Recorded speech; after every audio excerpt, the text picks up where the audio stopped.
ఇక్కడ high school పెట్టడం వల్ల హై స్కూల్ లేనప్పుడు మా పిల్లలందరూ ఏమిపూడి నర్సీపట్నం వీళ్ళు చదువుకుండేవారు. ఇప్పుడు ఈ హై స్కూల్ పెట్టడం వల్ల అబ్బాయిలు 249 మంది అబ్బాయిలు చదువుతున్నారు ఇక్కడ ఈ హై స్కూల్లో. అదే గర్ల్స్ ఆడపిల్లలు 199 మంది చదువుతున్నారు. మొత్తం 448 మంది ఈవేళ డిఆర్ వారు హై స్కూల్లో చదివే అవకాశం వచ్చింది. ఎడ్యుకేషన్ ముఖ్యం. ఆస్తులు ఉంటాయి, పోతాయి. చాలా మంది సంపాదిస్తారు బాగా, చచ్చేటప్పుడు ఏముండదు. కానీ ఎడ్యుకేషన్ అన్నది మన ఇంటిల్లిపాది పనిచేస్తుంది. అంచేత ఆడపిల్లల్ని మగపిల్లలు చదివించాలని పెట్టాం. ఇప్పుడు ఈ బిల్డింగ్ కూడా ఎంతమంది అండి? 100 మంది ఆడపిల్లలు ఇక్కడ చదువుకోవడానికి అవకాశం ఇచ్చాం. అన్ని బ్రహ్మాండం కట్టారు, నీట్గా కట్టారు. 100 మంది పిల్లలు ఇక్కడే చదువుకుంటారు, ఇక్కడే పడుకుంటారు. ప్రభుత్వం వాళ్ళందరికీ భోజనం కూడా పెడుతుంది. ఆ ఏర్పాట్లు జరిగాయి. అది గ్రంథాలయం ఇప్పుడే ఓపెన్ చేశాను. మరి చాలా మంచి పని చేశారు, అభినందించవలసిన అవసరం ఉంది. ఇది సరిపోతే నన్ను అడుగు, మా పెద్ద అబ్బాయి ఇస్తాడు. నీకు 100 పుస్తకాలు కావాలా, 200 పుస్తకాలు? పిల్లలకి ఎడ్యుకేషన్. తర్వాత దేశ నాయకుల చరిత్ర అక్కడ ఏ నియోజకవర్గం అంత డబ్బు ఇవ్వలేదు. చంద్రబాబుని అడిగిన డబ్బులు ఇచ్చారు 120 కోట్లు 2 సంవత్సరాలు. అంత డబ్బు తీసుకొచ్చి ఇస్తాను, నాది బాధ్యత. నన్ను గెలిచాను కాబట్టి నా బాధ్యత. కానీ గ్రామాల పెద్దలు కూడా ఐక్యతతో ఉండి, మీ కుటుంబానికి వాళ్ళ కుటుంబానికి కాదు కదా, ఊరి కోసం తీవలసిన బాధ్యత ఉంది. ఇవాళ బెస్ట్ హై స్కూల్గా డిఆర్ హై స్కూల్ ఉంది. దానికి మీరు కనపడారు, నేను కనపడారు. ఇవన్నీ కూడా చెప్పవలసిన బాధ్యతగా చెప్తున్నాను నేను. చంద్రబాబు నాయుడు గారు వచ్చిన తర్వాత ప్రతి నెల పెన్షన్ ఇవ్వాలని డిసైడ్. ఎన్టీ రామారావు గారి టైంలో మొత్తం పెన్షన్ 75 రూపాయలమ్మా. 75 రూపాయలు నెలకి.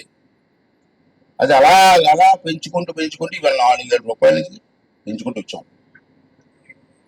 ఎన్ని ఇబ్బందులు ఉన్నాయి. చాలా మంది అన్నారు చంద్రబాబు నాయుడు వస్తే అంత అప్పుల పాలు అయిపోయింది, డబ్బు లేకపోయినా ఇబ్బందులు ఉన్న టైంకి ఇవ్వాలని చెప్పాను. చంద్రబాబు నాయుడు ఆదేశం ఫస్ట్కి ఇవ్వాలా, ఏ రాత్రికైనా ఇవ్వాలని చెప్పి అది ఆదేశం.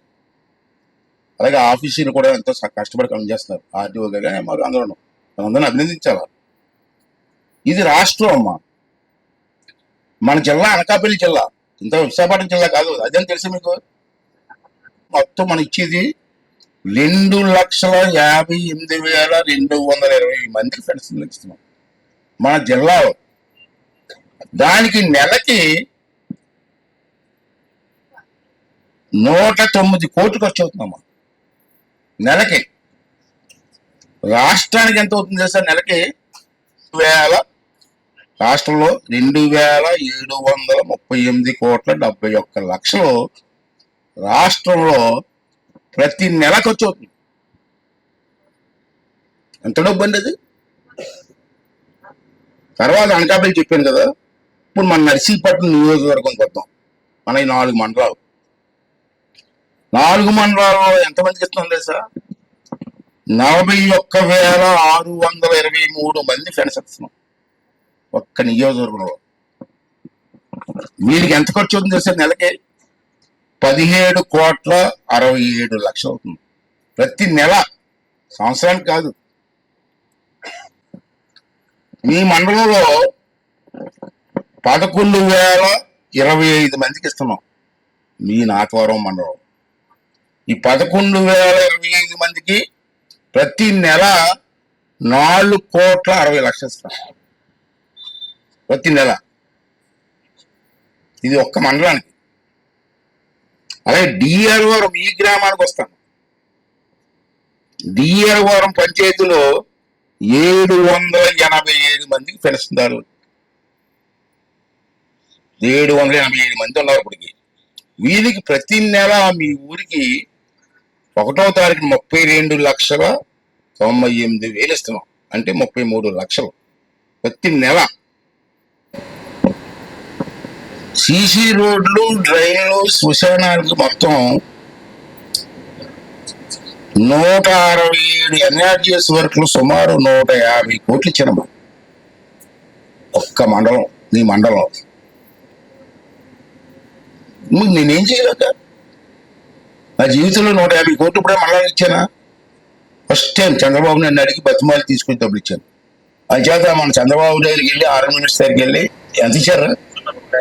ఆ రోడ్డు నాతవరం నుంచి తాండవ వెళ్ళి దారిలో హాస్టల్ ఉంది, ప్రాజెక్ట్ యువతల ఆడపిల్లల హాస్టల్ అవుతుంది కదా, ట్రైబల్ లైఫ్. ఆ హాస్టల్ వరకు 3.5 కోట్లు వచ్చింది. 3,50,00,000 ఇచ్చారు. అది శాంక్షన్ ఆర్డర్ వచ్చేసింది. టెండర్ ఏమైందండి, అది వచ్చి నెలలో పూర్తి చేస్తాం. ఆ ఒక్క రోడ్డే నాకు దృష్టిలో మొదటి నుంచే చేయలేకపోయినా అది కూడా వచ్చేసింది. ఇక నేను ఇచ్చే మాట ప్రకారం అక్కడి నుంచి తాండవం నుంచి మళ్ళీ జోగుంపేట వరకు రోడ్ వేయాలా. ఆల్రెడీ రోడ్ వేసాను, దాని మీద రిటర్న్ చేసి బాధ్యత తీసుకుంటాను. నేను ఒకటే కోరుకున్నానండి, డబ్బుల వరకు మీకు లోటు చేయను, కానీ ఇచ్చిన పని చేసి ప్రజలకు అందించండి. రెండో కోరిక ఏంటంటే రాజకీయాల్లో గొడవలు వద్దు. ఎవరో చూస్తుంటారు కొత్తదే. లక్ష్యాలు కొన్ని ఉన్నాయి, జరగాల, పూర్తి చేయాలా. దానికి నేను ఒకనే చేయలేను. నేను డబ్బులు ఇవ్వగలను కానీ ప్రతి ఊర్లో ఉండి రోడ్ వేయలేను కదా. ఆ బాధ్యత మీరు తీసుకోవాలి.